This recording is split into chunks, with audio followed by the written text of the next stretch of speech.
Hello everyone, I am Deepika और आज हम पढ़ने वाले हैं कुछ इन्फॉर्मेशन अबाउट विलियम शेक्सपियर, उनके प्लेज, उनके पोम्स एंड ऑफ कोर्स उनके सोनेट्स के बारे में और थोड़ा सा historical background as well. He is referred to as bard of Avon. Bard means your poet and Avon was the place where Shakespeare was born and raised, so which is where Avon. So Bard of Avon means the poet of Avon. And he was born in 1564 and he lived till 1660.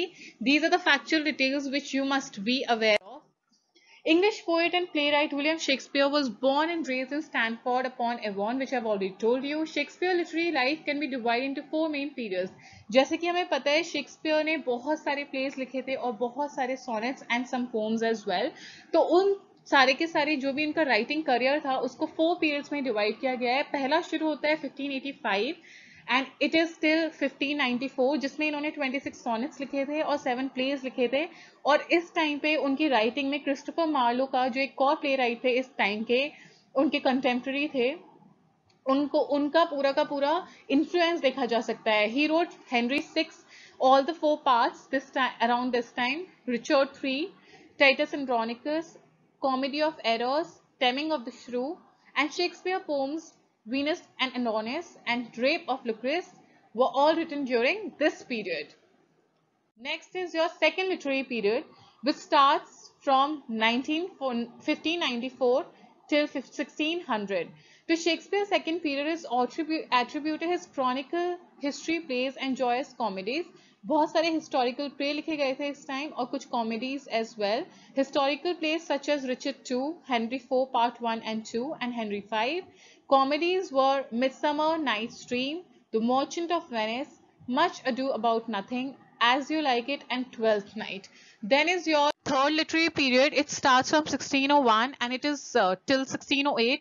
इस time पे whatever Shakespeare was writing the plays, they were most of them were tragedies, और जो romances वो लिख भी रहे थे उनमें tragic resonances थी, मतलब tragic element था. Some of the famous tragedies that we know of by Shakespeare are Hamlet, Othello, King Lear, Macbeth, Antony and Cleopatra, and romances or comedies with bitterness, All Is Well That Ends Well and Measure for Measure. इस time पे he was going through a rough time and ज्यादा influence इस चीज का भी देखा जा सकता है कि पर्सनल लाइफ में he was going through a lot of ups and downs. जैसे कि उनके फादर की डेथ हो गई थी, सो ये बिटरनेस वहां से भी आ सकती है. Perhaps fourth literary period 1608 till 1630, ये कुछ लास्ट टाइम के प्लेस हैं जो शेक्सपियर ने अपनी लाइफ में लिखे थे, जैसे कि Winter's Tale, Cymbeline and the Tempest.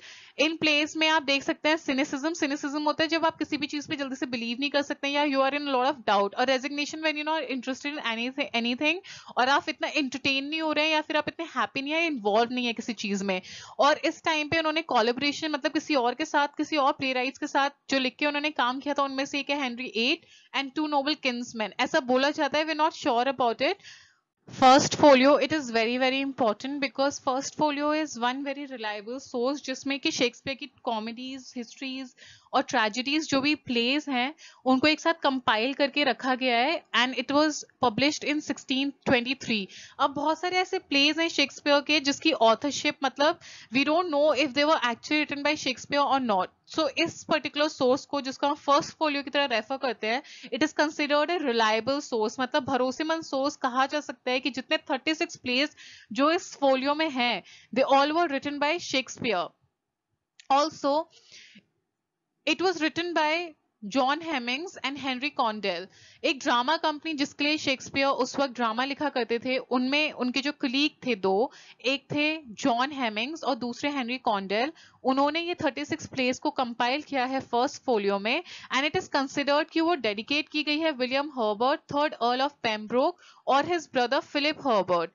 Also, this volume was prefaced with a book, with a poem by Ben Jonson, in which Jonson hails Shakespeare in a now famous quote as "not of an age but for all the time," which is very true also. जो Ben Jonson ने शुरुआत में जो इस first folio के एक poem है which has been written by Ben Jonson, जो शेक्सपियर के लिए लिखी गई है, और उसमें वो बोलते हैं शेक्सपियर के लिए कि not of an age but for all the time, मतलब वो बस एक पर्टिकुलर एज के लिए, उस पीरियड के लिए नहीं है जिस टाइम पे शेक्सपियर लिख रहे थे. फॉर एग्जाम्पल एलिजाबेथन टाइम पे जैसे वो लिख रहे थे, but for all the time, and which is true also कि आज तक हम शेक्सपियर को पढ़ते हैं and he is universally famous.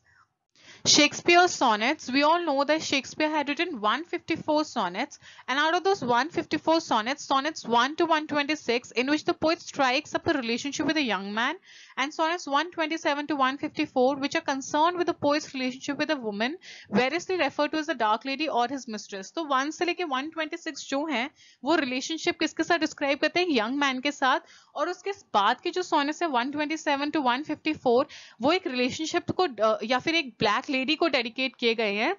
और ये भी अभी तक सर्टेन नहीं है कि जो एक WH करके नाम लिखा गया था, the sonnets were addressed to a person called Mr. WH, but there are a series of speculation as to the identity of this person. मतलब नहीं पता है कि वो WH जिसको लिखा गया था, एड्रेस किया गया था वो sonnets, वो एक्चुअली पर्सन है कौन। लेकिन ऐसा माना जाता है the two leading candidates are Henry Wriothesley, third earl of Southampton, और William Herbert, third earl of Pembroke. या तो आपको थर्ड अर्ल जो साउथहैम्पटन के थे उनको डेडिकेट किया गया था, या विलियम हर्बर्ट जो कि अर्ल ऑफ पेम्ब्रोक थे, लेकिन we don't know certainly who actually it was addressed to. Apart from plays and sonnets, Shakespeare also wrote some poems, and here I've mentioned the name of 5 poems: Venus and Adonis, Rape of Lucrece, Passionate Pilgrim, Phoenix and the Turtle, and Lovers Complain. I'm going to discuss these poems in detail in my later videos. Till then, this was all about it. I hope आपको video अच्छी लगी हो और आपको clear idea मिला हो plays, poems and sonnets के Shakespeare के. And if you like the video, like it, share it with your friends, and subscribe to my channel. Do not forget to hit the bell icon. I'll see you soon with my next video. Thanks for watching. Much love.